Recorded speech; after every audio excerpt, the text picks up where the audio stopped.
예, 우리 할렐루야 샬롬하고 인사합니다. 할렐루야 샬롬 샬롬 샬롬 샬롬 샬롬. 하나님 사랑합니다. 여러분 주 안에서 사랑합니다. 오늘 다니엘서 우리 7장 1절에서 28절까지 우리 함께 교독했습니다. 다니엘 헤더드림 다니엘 꿈 15절부터 해석이 쭉 나타나죠. 다니엘서는 크게 1장에서 6장 그리고 7장에서 12장으로 나뉜다라는 것 우리가 알고, 따라서 본장은 후반부터 시작이라고 할 수가 있다. 이제 7장부터 사실은 시작이 또 다시 되죠. 다니엘은 7장에서 역사의 참 주관자는 누구? 하나님이심을 누구의 모를 통해서 네 짐승의 환상을 통해서 소개하고 있습니다. 다니엘이 꿈속에서 받은 환상과 그 해석은 앞으로 있게 될 세계 역사의 변화에 관한 예언적 성격을 띠고 있고, 또한 조심스럽기도 하고 중요하기도 하기 때문에 우리가 참 이거를 잘 우리가 알고 가야 되겠다. 자, 꿈속에서 이상을 본 시기가 1절에서 8절까지 꿈속에서 본 네 짐승을 통해서 나타나고 있죠. 이상을 본 시기는 1절에 보니까 바벨론 벨사살 왕 원년에 하고 나오죠. 다니엘이 그 침상에서 꿈을 꾸며 머릿속으로 환상을 받고 그 꿈을 기록하며 그 일의 대략을 진술하느라 이렇게 시작이 됩니다. 첫째는 사자와 같은데 독수리에 날개가 있더니 7장 4절에 승구물에 된 머리와 같이 바벨론 제국을 뜻하고 있다는 것을 나타내고 있습니다.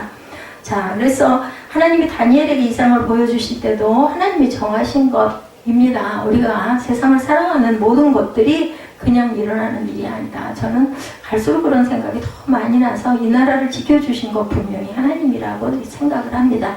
바벨론 제국이 멸망하기 14년 전, 주전 550년 때 일어났던 일입니다. 아무런 계획이나 준비가 없이 일하시는 분이 절대로 아니시죠. 이는 예수 그리스도를 이 땅에 보내신 것을 통해서 알 수가 있고, 미가가 그 오랜 전날에 어디에서 베들레헴에서 그 하나님의 아들을 그 예수 그리스도가 나신다라는 예언을 한 게 지명까지 딱 맞아 들어가죠.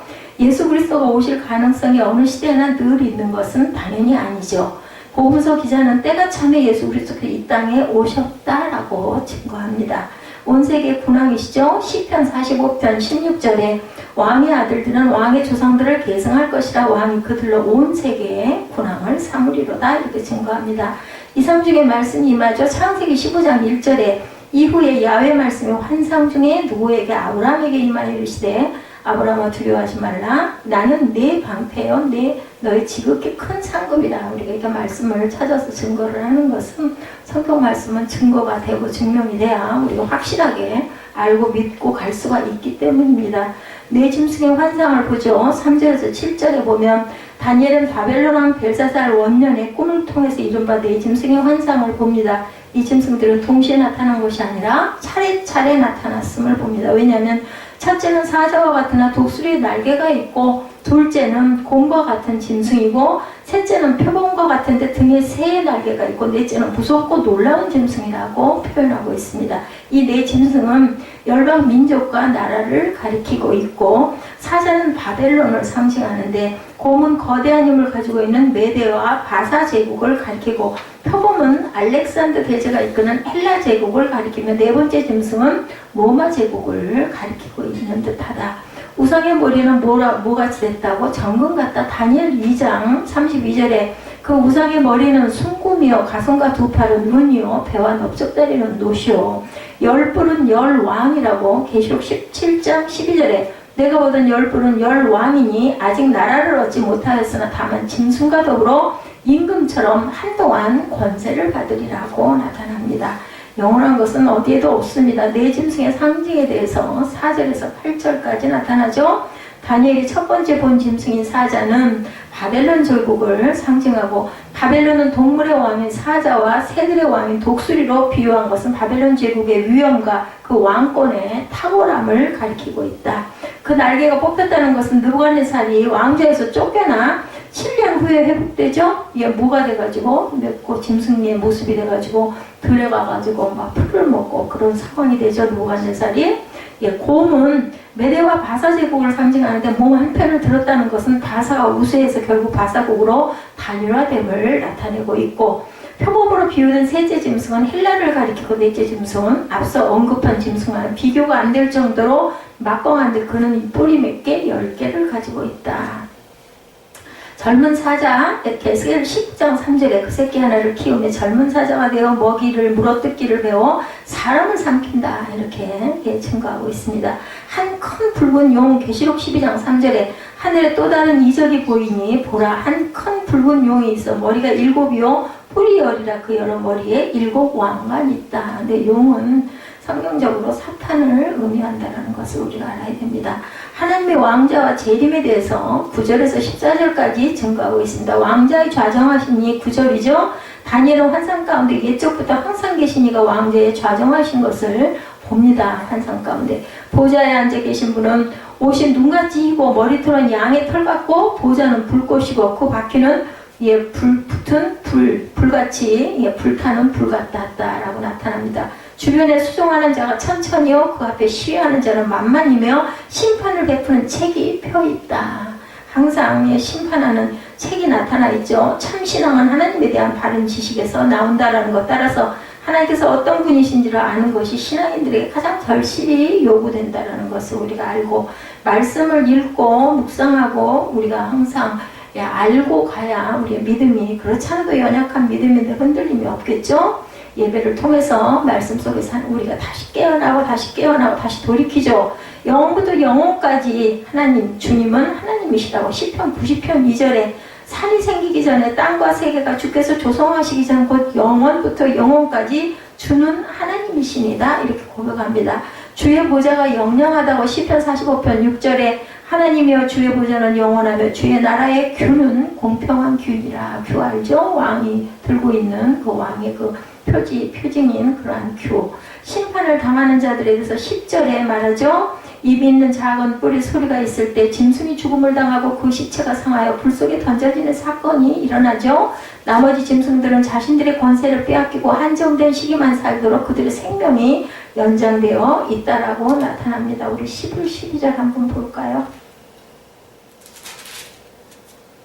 그때 내가 작은 뿔이 말하는 큰 목소리로 말미암아 주목하여 보는 사이 짐승이 죽임을 당하고 그의 신체가 상한 바 되어 타오르는 불에 던져졌으며 그 남은 짐승들은 그 권세를 빼앗겼으나 그 생명은 보존되어 정한 시기가 이르기를 기다리게 되었다.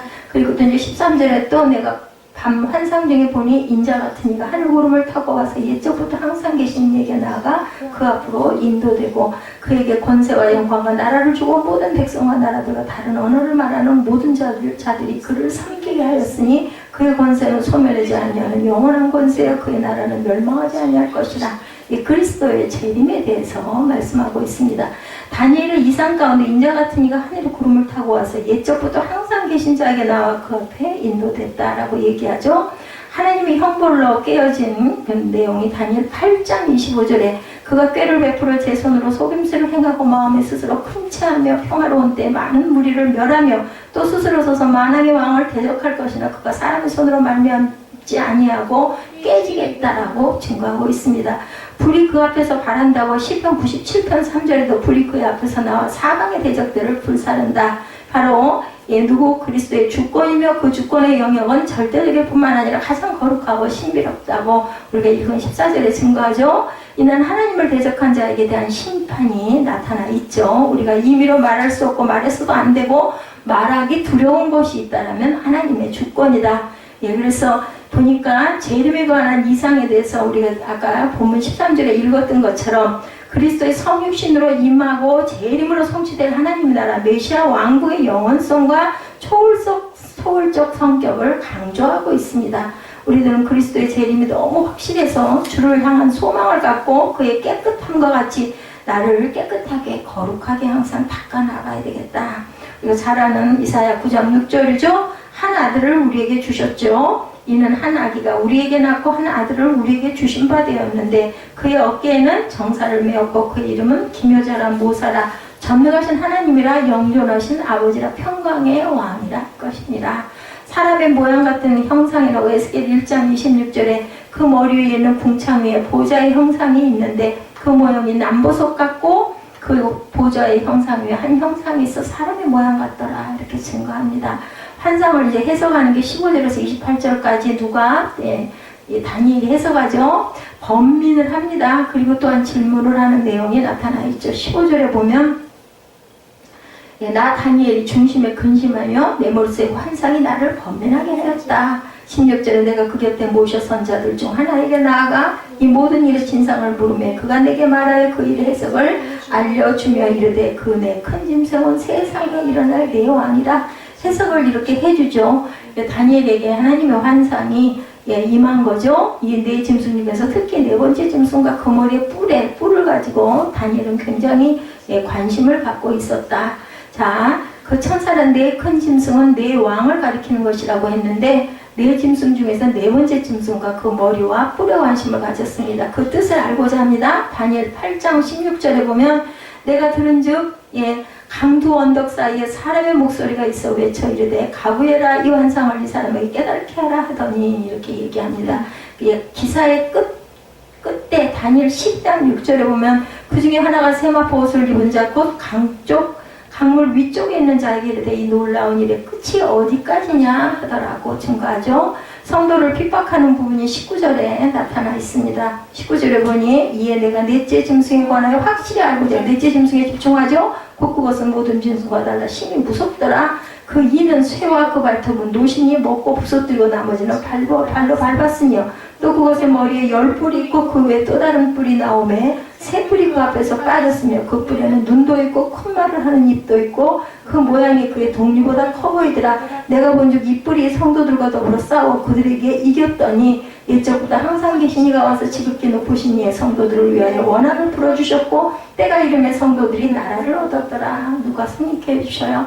예수 그리스도께서 오셔서 우리를 구원한 그런 내용이 이 부분에 나타나고 있죠. 그래서 기사의 끝단이라고 얘기하죠. 그 중에 하나가 세마포 옷을 입은 자 곧 강물 위쪽에 있는 자인데 놀라운 일이 끝이 어디까지냐 하더라 이렇게 얘기합니다. 성도들을 핍박하는 내용들이 쭉 나타나고 결국은 24, 5절에 보니까는 뭐라고 말씀하고 계세요? 그 10뿔은 그 나라에서 일어날 10왕이요 그 후에 또 하나가 일어나리니 그는 먼저 있던 자들과 다르고 또 새 왕에 복종시킬 것이며 그가 장차 지극히 높으신 이의 말로 대속하며 또 지극히 높으신 이의 성도를 괴롭게 할 것이며 그가 또 때와 법을 고치고자 할 것이며 성도들은 그의 손에 붙임받아 한 때와 두 때와 반 때를 지나리라. 이게 천년왕국의 그 짐승의 표를 받은 사람들이 그 고통당하는 내용이 나타납니다. 26절 그러나 심판이 시작되면 그는 권세를 빼앗기고 완전히 멸망할 것이다. 나라와 권세 온 천하 나라들의 위세가 지극히 높으신 이의 거룩한 백성에게 붙임받으리니 그의 나라는 영원한 나라이며 모든 권세에 있는 자들이 다 그를 섬기고 복종하리라. 그 말이 이에 끝인지라. 나 다니엘은 중심에 번민하였으며 내 얼굴빛이 변하였으나 내가 이 일을 마음에 간직하였더라. 말하지를 못해요. 마음에 간직했다라고 이렇게 나타납니다. 모든 권세 있는 자들이 다 그를 섬겨 복종한다. 하나님께서 예수 그리스도를 이와 같이 높이셨다라는 거죠. 빌립보서 2장 9절에서 11절에 이러므로 하나님이 그를 지극히 높여 모든 이름이여 뛰어난 이름을 주사 하늘에 있는 자들과 땅에 있는 자들과 땅 아래에 있는 자들로 모든 무릎을 예수의 무릎에 이름에 꿇게 하시고 모든 입으로 예수 그리스도를 주라 시인하여 하나님 아버지께 영광을 돌리게 하셨느니라. 이렇게 얘기하고 있습니다. 하나님께서는 예수 그리스도를 높이신 이유가 빌립보서 2장 8절에 사람의 모양으로 나타나셔 자기를 낮추시고 죽기까지 복종하셨으니 곧 십자가에 죽으심이라. 이래서 하나님께서 예수 그리스도를 높이셨다라는 거죠. 이렇게 쭉 말씀합니다. 승리하는 하나님의 나라에 대해서 지금 잠깐 함께 읽어봤습니다. 멸망케 할 미운 물건을 세웠다고 다니엘 12장 11절에 매일 드리는 제사를 폐하며 멸망하게 할 가증한 것을 세울 때부터 1290일을 지낼 것이요. 이렇게 얘기합니다. 그래서 승리하신 하나님의 나라는 주께서 임하사 불법한 자를 결국은 죽이신다. 데살로니가 후서 2장 8절에 그때 불법한 자가 나타나니 주 예수께서 그 입의 기운으로 그를 죽이시고 강림하여 나타나심으로 패하시리라. 그래서 성도들이 영광 중에 즐거워합니다. 시편 149편 5절에 나 다니엘이 본즉 다른 두 사람이 있어 하나는 강 이쪽 언덕에 섰고 하나는 강 저쪽 언덕에 섰다. 다니엘이 환상을 보고 꿈을 꾼 내용이 이렇게 시편에도 나타납니다. 그래서 다니엘에게 환상을 보여주신 하나님을 통해서 그분이 얼마나 인간을 사랑하시는가를 우리가 깨달아야 할 것이며 모든 것을 섭리하시는 하나님은 세상에 되어질 사건들을 통해서 자신만을 섬겨야 하며 이 길만이 살 길임을 가르쳐주고 계시죠. 우리는 항상 이면에 있는 하나님의 임재를 기억하고 그분만을 섬기도록 해야 되겠다. 이 말미에 나타나는 그 아주 무서운 사건, 그죠? 그 열불이 그 나라에서 일어나 열왕이고 그 후에 또 하나가 일어나려니 그는 먼저 있던 자들과 다르고 세상 또 새 왕을 복종시킬 것이며 장차 지극히 높으신 이를 말로 대적하며 지극히 높으신 이의 성도를 괴롭게 할 것이며 이런 부분들이 결국은 뭐예요? 천년왕국에서 결국은 하늘의 부활로 올라가지 못하고 먼저 올라가지 못하고 땅에 남은 사람들이 그러한 그 공고함을 결국 짐승의 날을 겪는 내용이 휴거의 내용이 나타나 있습니다. 다니엘에도 보면 자 그래서 다니엘이 꿈이죠. 바벨론 왕 벨사살 원년에 다니엘이 침상에서 꿈을 꿉니다. 내용을 다시 정리합니다. 꿈속의 이상을 보죠. 다니엘은 꿈에서 깨어나서 꿈에 본 이상을 기록합니다. 사람은 누구나 꿈을 꾸죠. 꿈속에 또한 이상을 보기도 합니다. 그러나 꿈은 꿈에서 깨어남으로 잊혀집니다. 마치 우리가 환상을 가끔 볼 때도 정말 귀한 성경에 입각한 내용을 봐도 시간이 지나고 나면 잊어져요. 그래서 꿈에 본 이상한 이상도 꿈에서 깨는 순간에 대수롭지 않은 것으로 여기게 되기도 쉽다. 그런데 유독이 다니엘이 꿈에 본 이상만은 허황된 꿈으로 여기지 않고 문자로 기록하여서 성경에 증거한 내용이 왜일까 우리가 생각해 봐야 된다. 가장 큰 이유는 다니엘이 본 꿈과 이상 그 내용이 다니엘 한 사람의 꿈으로 돌릴 수 없는 중대한 예언으로 계시되었다라는 점이다. 그래서 우리가 말씀들을 증거하면서 성경 구절을 찾아보는 거죠. 그리고 또 다니엘이 체험한 이상과 꿈은 단순히 허황된 환상과는 달랐다는 거죠.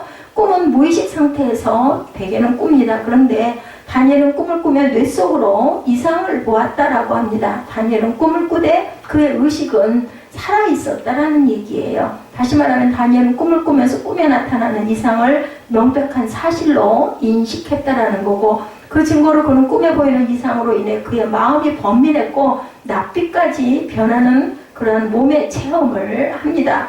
이와 같이 다니엘이 꿈에 본 이상은 그가 체험한 경험으로 보나 내용으로 보나 사실과 진실을 계시하시는 하나님의 섭리적 경륜이라는 것을 부인할 수가 없었기 때문에 성경에 기록이 되어 있고 그 사실들이 성경에서 증거하고 있기 때문인데 다니엘이 꿈에 본 이상은 이랬죠. 하늘에 네 바람이 큰 바다로 몰려 불더니 바다에 큰 네 짐승이 올라왔어요. 바다에서 그 짐승들의 모양은 정말로 이상하고 기이했다. 첫째 짐승은 사자와 같은데 독수리의 날개를 가지고 있었어요.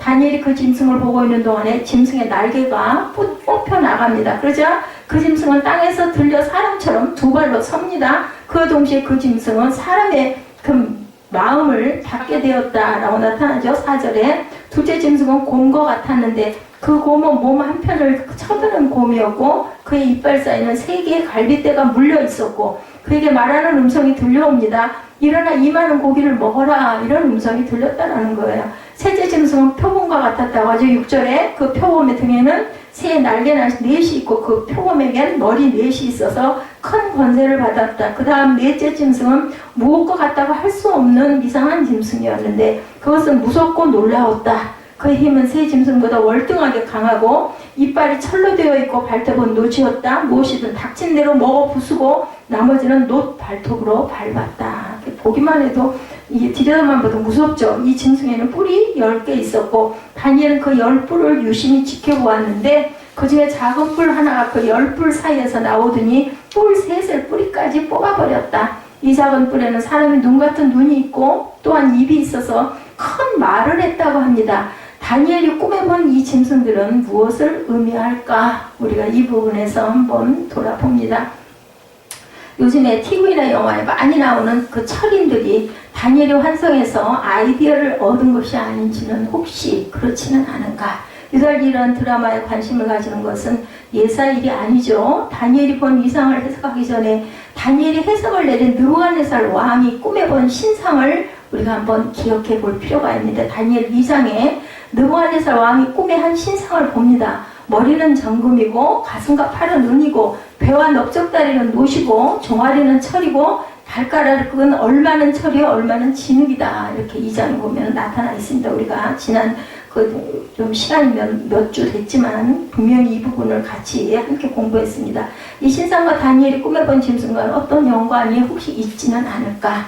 연관이 있죠. 다니엘은 이상과 몽절을 깨달아 아는 지혜를 하나님께 받은 사람이에요. 자기가 이런 꿈을 꿀 리가 없죠. 그는 하나님이 주시는 지혜로 꿈을 해석하기도 했고, 꿈을 꾸고 잃어버린 꿈도 기억해냈고, 하나님이 주시는 계시대로 이상을 볼 수가 있었다. 본인이 해석할 수는 없었다는 거예요. 첫째 짐승 독수리의 날개를 가진 사자는, 독수리는 새들의 왕이죠. 사자는 동물의 왕입니다. 하늘과 땅의 지배권을 가진 왕이란 뜻을 갖고 있다. 하늘과 땅에 이 짐승의 날개가 뽑히고 사자처럼 두 발로 서서 사람의 마음을 밟았다는 것은 그 나라의 세력이 꺾이고 보통 나라 사람들처럼 되었다라는 뜻을 갖고 있고, 이 날개 가진 사자는 느부갓네살 왕이 본 신상의 정금머리에 해당하는 바벨론이 아닐까 한다. 그죠? 바벨론은 날개 달린 사자의 조각을 여기저기서 볼 수 있다고 합니다. 그것은 우연한 일이 아니라는 겁니다. 둘째 짐승 곰은 사자 다음 가는 맹수인데 우절이죠. 이 곰이 두 발을 들었다는 것은 바벨론을 정복하려고 일어난 메대와 파사를 가리키고,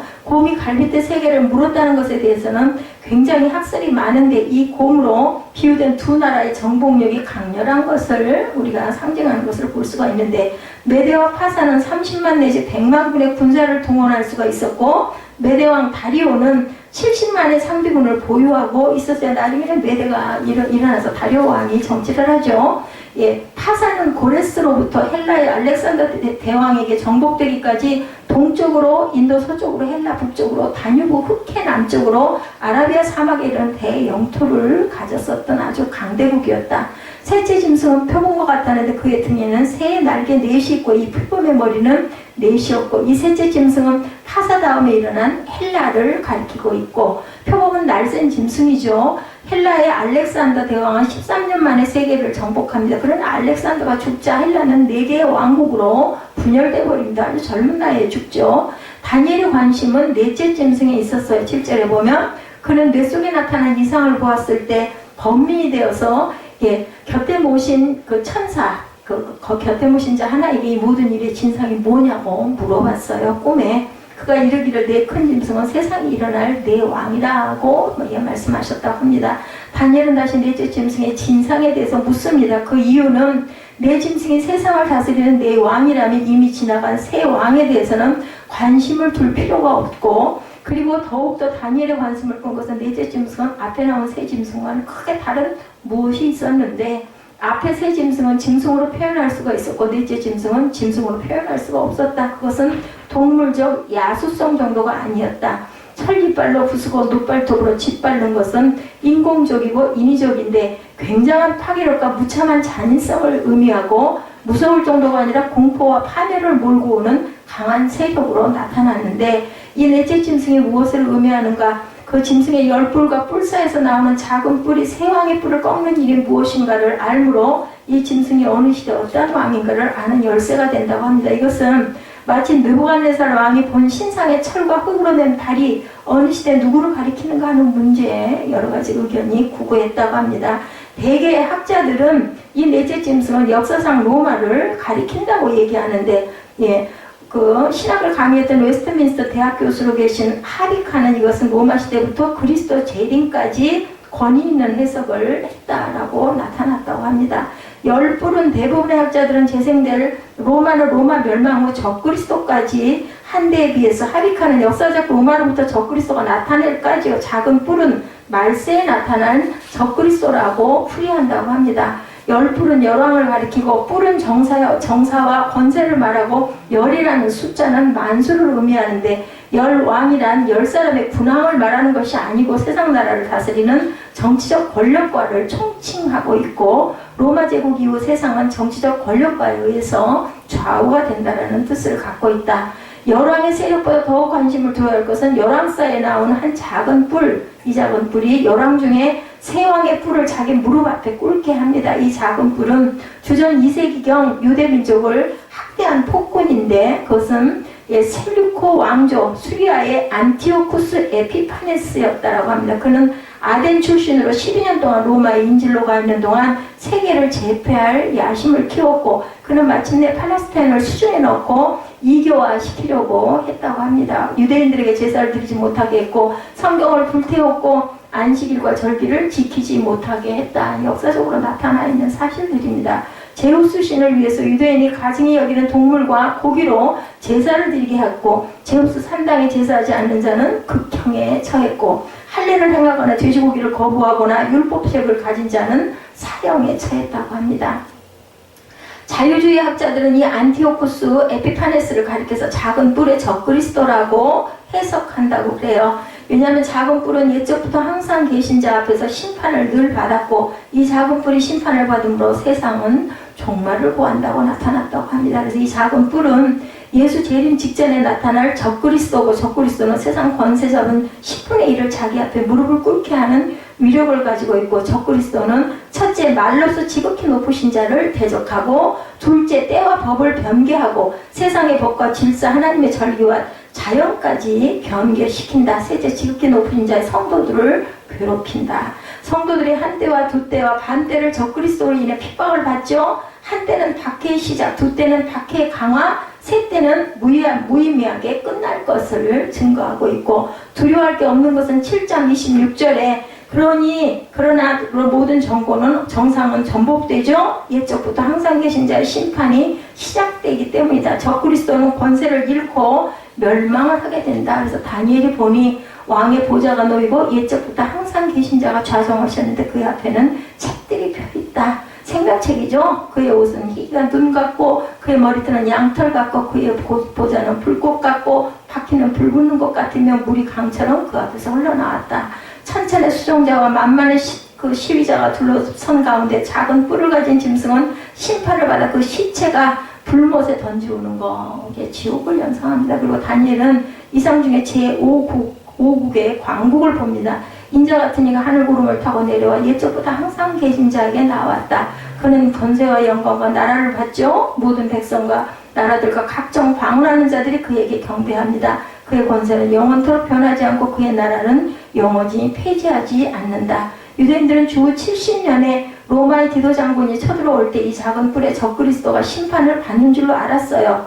1차 대전, 2차 대전, 6.25 동란, 6.1 전쟁, 월남 전쟁, 중동 전쟁이 발발할 때마다 다니엘의 예언을 기억하는 성도들은 지금도 이 작은 뿔의 적그리스도가 심판을 받을 때는 아닌가 늘 그때마다 생각을 했다고 합니다.